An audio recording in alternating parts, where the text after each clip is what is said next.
So, good morning. Let's just take a few centering breaths before I go into a bit of a dynamic teaching. So, breathing into the upper belly, nice exhale. Another deep breath, if you will, into the belly, into the hips. Exhale.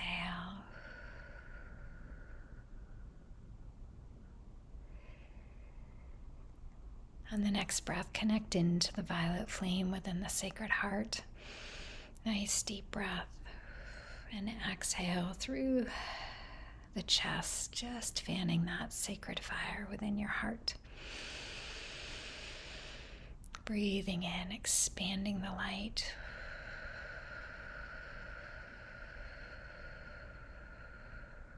Just a couple more breaths, fanning that sacred fire in your heart. Exhale.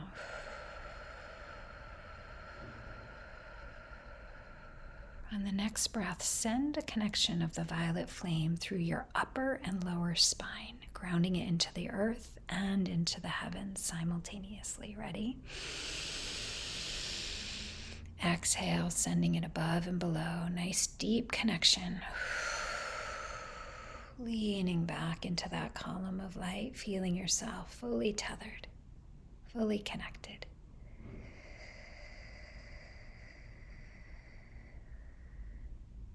Nice. So stay in this nice, grounded, interconnected state, if you will, as I bring to you a bit of a dynamic teaching. I'm going to play a 6-minute recording of me 5 years ago as I was about to move from New York to California, and my whole world was disassembling. As someone with a weak root chakra, taking a move across the country and leaving a spiritual community of hundreds of people that I had built, a Waldorf school that my kids were tethered in. I was leaving my hometown essentially and really taking a big leap, which was completely destabilizing, not just for me, but for all of the people that I had been like the beacon of light at yoga every week. And so there was a part of me that had identified myself as being a yoga teacher that leads people, that fills a room with 50 yogis and creates all this juiciness. I had started to identify myself with who I was and as a mom in the Waldorf community. I started to feel like I was seen in the way I wanted to be seen, and I had relationships in the way that I wanted to have relationships. So my ego really liked being in upstate New York because I had achieved everything that I had hoped to achieve. Does that make sense to you? Like how I wanted to be in the world was what I was able to establish, yet I had this pull to Southern California that felt spiritual and unrelenting. And I knew as a trauma healer that uprooting my 3 little kids, 11, 13, 15, was going to create a trauma in their lives. And yet I could not deny this call, this pull 5 years ago. So this is one of my last yoga classes that I taught, and the audio and the video is a little funky, but just bear with me and turn the volume down if it's too wonky for you, if you can. Good morning. Can you hear it? Normally, I would just put you in Shavasana and get started with class. Because I'm in what we call, I do trauma work with people, we call this the goose stage. The goose stage is that point between caterpillar and butterfly, right? It's the point where the caterpillar fully disassembles and turns into just this goo before it transforms itself into the butterfly. We all go through this. It happens during a divorce, right? Like your view of freedom from whatever it is right there, but then there's that falling apart and destruction that happens before you can get to that place. Or when you're moving, or when you're transitioning your marriage, or when your kid is going through that stage and everything seems like it's undoing and going to shit. Right? We all hit this stage during transformation. In fact, energetically and yogic wise, it's like there are three aspects of the divine. There's the aspect of creation, there's the aspect of sustainment, and then there's the aspect of destruction, Shiva. So this is part of the process of being a human being. So I'm in this stage right now because we're moving our family from New York to California and in 2 months. And so this whole time I've had my eye on this butterfly, right? And then like the job happens and we buy the house, and then disassembling starts to happen. We hit the goose stage. And my children are in the goose stage, and I'm in the goose stage, and actually my entire community is in goose stage.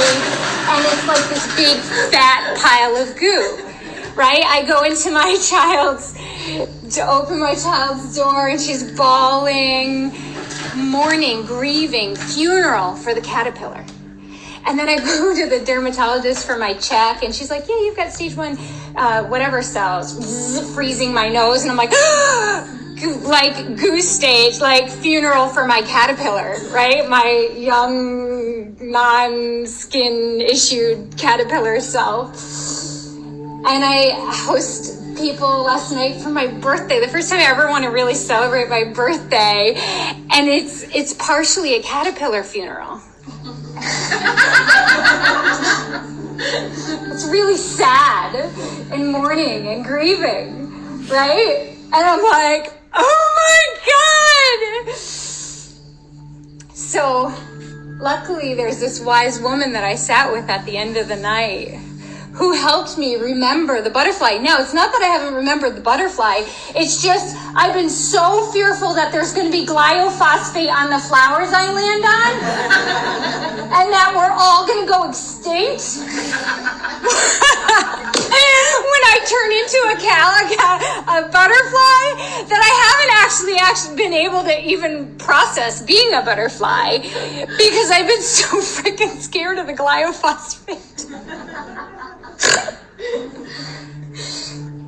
So she got me focused on the abundance of being a butterfly, on the abundance of transformation. But what's funny is when we're in goose stage, all we can see is the caterpillar funeral.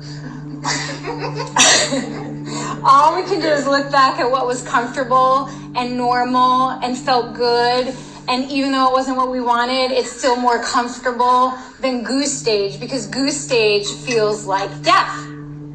It feels like death, right? And I think what's critical is to know that the butterfly stage is there, no matter what we're going through. No matter what. That the disassembling is not for the sake of destruction and disassembling, that there's another side, and there's a butterfly stage on the other side for everyone. Whether you're being left, whether you're leaving, whether you're the person being divorced, whether you're the divorcing, whether you're the person left behind after death, whether you're the one that dies even, right? There's always the butterfly. It's just, can we get off of the caterpillar funeral and into the glory of what it is to be a butterfly?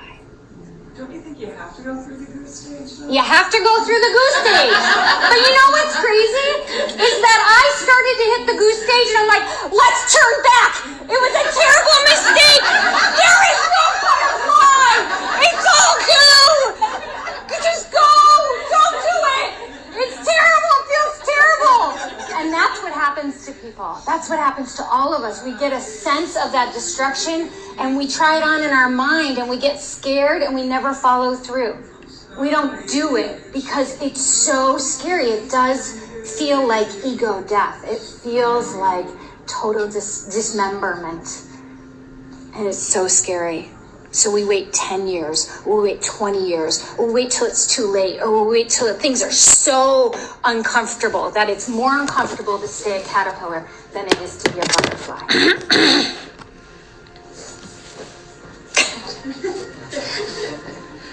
So I invite you all to your butterfly stage, and I want you to remember, it may not be this year or next year, but at some point when you're faced with goo, remember, goo feels like shit. All of us do. Not one person gets to escape that goo stage and the disassembling. We have this 2-month trauma program, and we watch every person by week 7 go through goo. Everyone actually has to get through goo to get to the transformation. All right, so I invite you.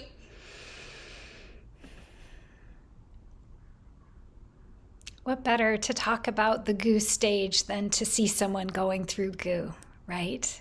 And what it's like to be in that space of everything falling apart. Not just everything falling apart, but everything I thought I was just crumbling apart. And as I said on that video, and that was 5 years ago, it's pretty standard that those of us who go through a major transformation will hit that goo stage. We think we know who we are, we know how we are, we know how we move through life, and then something happens. Something sends us into that dark night of the soul. Right? Something sends us into the depth of having to really look at who we are and what is going on for us. And that's the funny thing about our egoic understanding of ourselves, the way that we see ourselves, the way that we think about life, and our whole mental beliefs and paradigm, is that as soon as we get a data point that really undoes, and whether it's moving or a relationship change, we see this a lot when someone is parting a relationship, that there is a shake of the foundation and this grasping at who am I. So we move through life, right? And the caterpillar is so fascinating because it's actually a larvae. And it's a stage of 2 weeks where they are eating, and they're growing 100 times their size, right? The caterpillar's main job is to go through life systematically consuming. And I feel like that's a beautiful metaphor for how we go through life. It's like we're just on the hamster wheel doing what our parents taught us to do, what our childhood trauma conditioned us to do, what our imbalanced chakras send us into. We're moving very much from animal brain in many ways, and we're just systematically going through life almost reactively, right? We just keep moving, and we keep growing, and we keep moving, and our growth is more in the consumption, right? It's in the getting more work done, doing more, climbing up the corporate ladder, being the best mom, doing this, right? All of those things that society or our ego tells us we have to do in order to be worthy or to be good enough. And we're just plugging along. And then all of a sudden we hit something. And we seize up. The caterpillar actually forms this J, right? So your partner asks for a divorce, or your career all of a sudden is supposed to make you happy and it's horrible and it starts to fall apart. Or your kids go off to college and your whole life purpose is just disassembled. Or you finally open your eyes and you see that you or a friend or a spouse or a parent is an alcoholic or a drug addict or whatever. Or you realize you're 50 years old and you're still doing the same pattern you were. And so then what starts to happen in this space, if we start to go through, 2 weeks, 2 months, 20 years of profound discomfort, where we start to shed the skin that doesn't fit anymore. and we start to build a hard outer cover for ourselves. But most often what I see is someone come into my work, in this inner alignment work here, just kind of seized up and stuck. But what's beautiful is that once we start to do the work of the shedding, around 6 weeks of deep inner work of really finding the soul and tethering the soul into the body and really figuring out what it feels like to feel loved and to feel safe and to feel connected and to feel worthy and to feel seen and like you matter and that God divine loves me. What's fascinating is that once that's in place, there is often a crisis that happens. A crisis in our relationships, a crisis in a relationship to who I am or to what I do or what I haven't done. And I personally, because I have a little bit more of that Shiva destructive energy, will be the catalyst for this thing in our work. I'll just help them see what the beliefs are and what they've been saying and what the pattern has been. And that will go against the cognitive dissonance of what I thought I was, because here's the data of what I've been doing with respect to what I thought I was doing. And that, just that data alone can bring the ego mind into a crisis of I thought I was this and I thought I was maintaining, or I thought I was this and I thought I was maintaining this and I thought I was portraying this, but I actually have been more of this. And who am I if this is true? I think I've been keeping it all together, but really I've just been running away from my shadow and running away from the truth of who I am.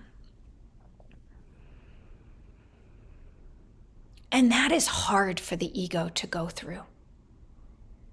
That undoing of who I thought I was. I personally went through this during that move on that video you just saw. Because as people felt abandoned, they started accusing me of this or that. And I was like, am I that? Have I been doing that? Have I been this? Was I supposed to be there more? Was I? And I started to not know who I was in that space because everything was unraveling. Everything that I had falsely rooted myself into, my helping people in the community, all of a sudden they didn't feel helped anymore. My creating stability for my kids, all of a sudden my kids were totally unhooked, and what I thought was doing good was now creating all kinds of hurt in them. My house was the space I was in for 20 years. It was what grounded me. It was what made me feel safe. And I was letting that go. And all of a sudden I felt so disoriented and so unsafe. And so the crisis of I've been outsourcing my root chakra to my physical home, or I've been outsourcing my sacral chakra to my outer community to make myself feel like I'm connected. Or I've been outsourcing my vision of myself to see myself through the eyes of other people so I could see myself in a certain way. And without all of those external mirrors and external safeties and external groundings, I simply did not know who I was. I had nothing outside of me to grasp onto anymore. And I was disassembled. I was dismembered. And there was a process of having to remember who I was in a way that wasn't at all involving anyone else anymore. It wasn't even involving my role as a mom or as a community leader or any of that, or a wife, or my house that I had built and stayed in for 20 years that kept me safe. And so it felt like a crisis. It felt like an undoing. It felt totally disorienting. And that was the gateway into the freedom that I now get to experience. Because in that space, and when I got to California, I had a crisis with one of my daughter, which was super scary. And then I got sick with Rocky Mountain spotted fever, and I got an infection in my brain. And I was really grumpy and no one wanted to be around me. So I felt more and more insulated, and I didn't have friends, and I didn't have community. I didn't have spiritual community, and I was too injured to do yoga. So all of the things were literally taking away from me. And I sat on a couch and cried pretty much every day. And then something happened. When I was sitting in the place, first world problems. I was in a beautiful home in California. So everything was oriented in that sense. But inside me, I felt like I had nobody and I had nothing. And I was isolated. And it was in that space on my couch that I found my breath. I didn't have any of my spiritual practices that I had clung onto because my brain couldn't get myself around it. I couldn't do the violet flame. I couldn't do my feel and process. I couldn't do any of it. But what was left was my connection to my breath. Just feeling the prana, the breath, come in and out of my body. And in the nothingness, after I could console myself from the tears, I sat with my breath. And I felt my breath.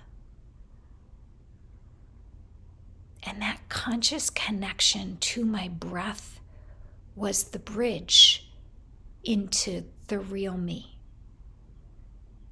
I would just sit there on the couch, staring at the palm tree, and I would breathe, and I would feel my breath.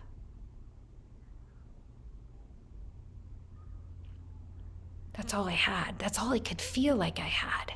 My mind wasn't working. My connections weren't working. All the distractions weren't working. But as I curled into my breath, I could feel me, the real me, the only me that there was. Outside of the thinking, I couldn't think. My brain was completely hijacked. Outside of the spiritual connection, I couldn't go there. I was in a very low vibration.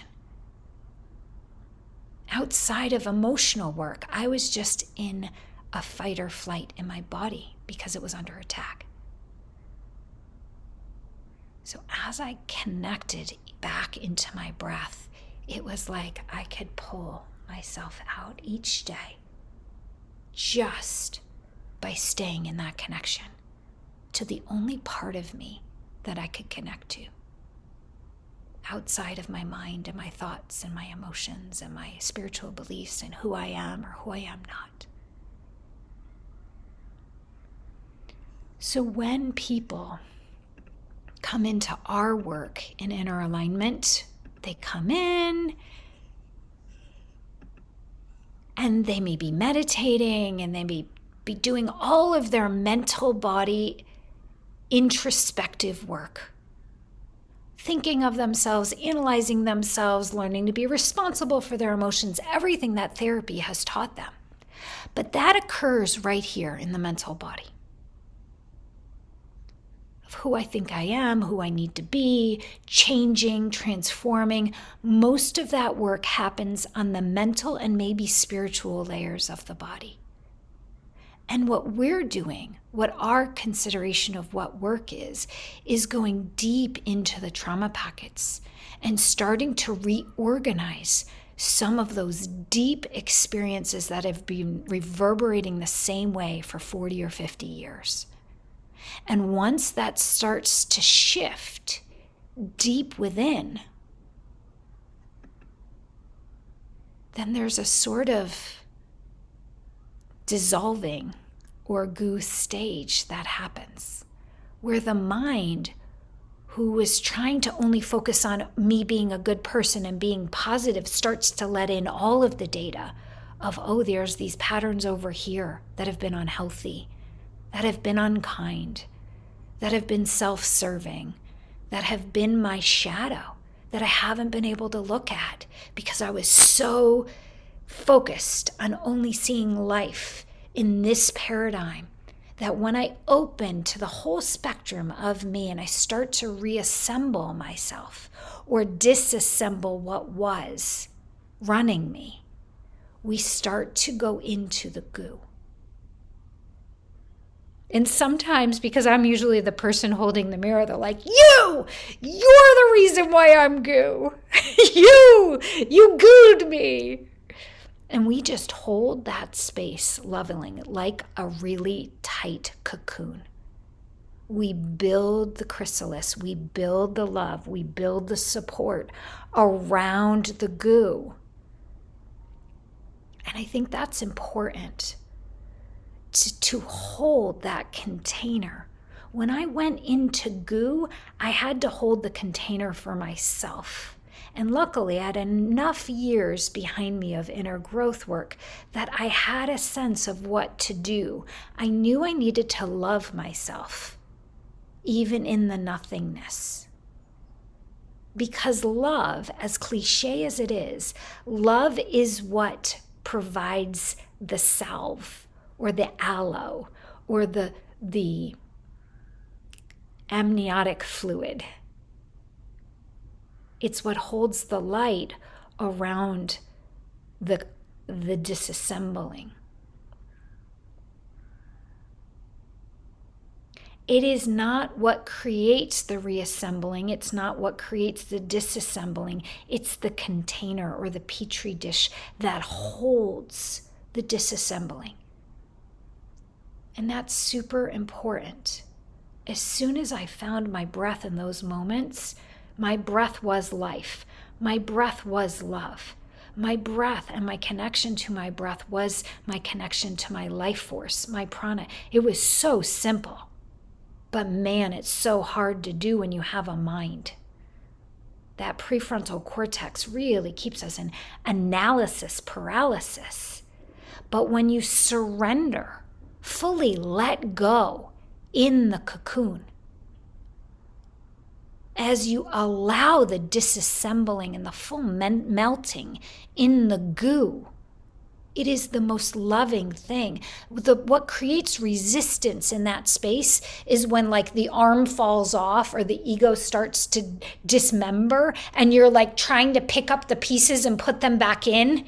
That's what creates the resistance, is the mind trying to figure it out and put things back together. But you can never be put back together in that same way after going through this transformation. Whether it's through a trauma in your life, like a divorce or a move, or it's through really creating the fire and the heat of the alchemy. And I would say that that's what this is. It's an alchemy. When you come out of this dismemberment, you can never go back to where you were, right? It is a completely alchemized state. It is a completely transformed state. And so while we'll try to reassemble this, or we'll mourn the caterpillar stage, or when we're here, we're going to turn back and we're going to want to go back to here, right? But the butterfly is where we're going. So as much as the familiar, put together old state feels normal and feels familiar because 50 years were spent in that larvae stage, what I can assure you is using your third eye and in what we call the destination vibration and building the infrastructure of what the butterfly stage feels like, so that when you're shifting in this when you're shifting here, you have the blueprint of this. And this is where we get distracted. So in this chrysalis, in the cocoon, there is the divine blueprint of the butterfly. In our soul, we have a divine blueprint of what the other side of goo is.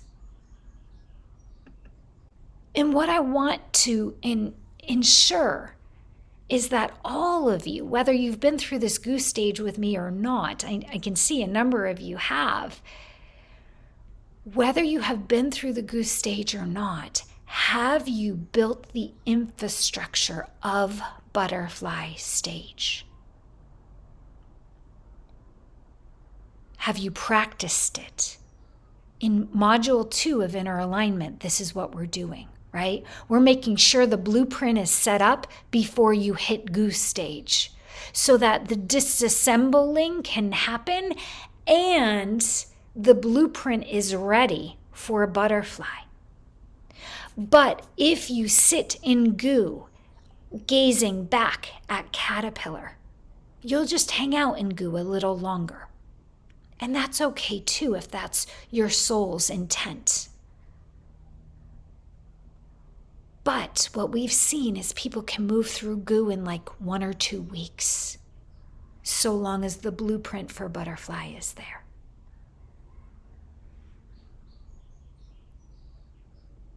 The flailing is the resistance to goo.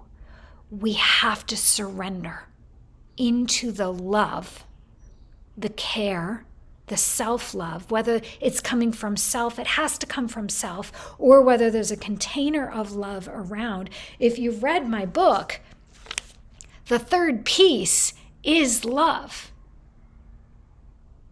right? Yeah, we have to do soul retrieval and get into the trauma packets and rework the trauma in the body. Yeah, we have to rewire the way we think and the way we feel and the way we breathe and the way we move and the way we relate with everybody. But the most important component of that is the cocoon, is the love, is the care, and the willingness to meet ourselves with the deepest compassion and the allowing ourselves to surrender into the mess. Fighting the mess or screaming to be a butterfly or screaming to the future or the past doesn't work. We have to fully embrace and embody. So when I sat on that couch, I just let myself sit on the couch and feel my breath. It took a couple of months. I stopped working for a few months and I gave myself that sabbatical and care. And I surrounded myself only by people who could see the butterfly, not by people who were going to get concentrated on the caterpillar or on the goo. I surrounded myself with people who knew the heart and the soul of who I was and that could reflect that back because I couldn't see anything but goo. I had weekly, bi-weekly conversations with those people so they could reflect my soul back to me, so I could remember the essence of my being. I did not get on the phone with the people who were blaming me for leaving them, or the people who thought I was a bad person, or were playing out their trauma with me.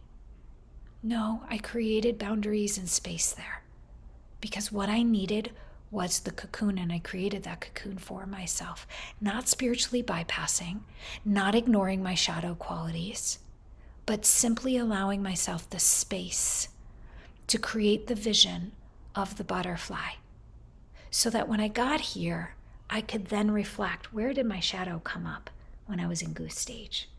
Where was I here? And truly alchemizing those experiences to be able to incorporate myself into the wholeness, the soul and the shadow aspects of myself, and allowing all of myself to be in the room. So whether you judge yourself because you don't like change, or you have ADD, or because you like to look at the positive and not the negative, or whatever it is that you're in resistance to yourself with, it's not useful. Only in full acceptance of every part of ourselves. Only in full acceptance to what is happening in the present moment without a hyper focus on the future or a disastrous look at the past can we fully love ourselves. And loving what is simply just being willing to be with what is without any resistance in the present moment. That's what Eckhart Tolle is trying to express to us. To be present, to not judge it, to be able to love what is. This is the best. Look at the 4 agreements, right? We are always doing our best in every moment. Sitting on the couch for a few months and not working and not really parenting and not really being anything was my best. That was the best I could do. Why resist that? Why resist the fact that we're always doing our best in every moment, even if we're not doing a goddamn thing? That was our best. And that's okay. So sometimes the spiritual path has so many expectations and beliefs of what I should be and what I should be doing and what I can be doing and what my potential is. Here's a secret. Our potential is often a fantasy or an expectation of what should be. We can hold a vision, but if it's not in the place of accepting ourselves exactly with what is in this moment, what's the use of believing I shoulda, woulda, coulda? It's really punishment. The reality is right now you are perfect. Whether you're disassembled in goo, whether you're just crunching along like a caterpillar, or whether you're fluttering like a butterfly that hasn't really figured out its migration path yet. Any of those stages is okay if you can love yourself in that space. So thank you for being here and for opening to this and for allowing yourself to move through whatever stage you're at. Namaste and many blessings.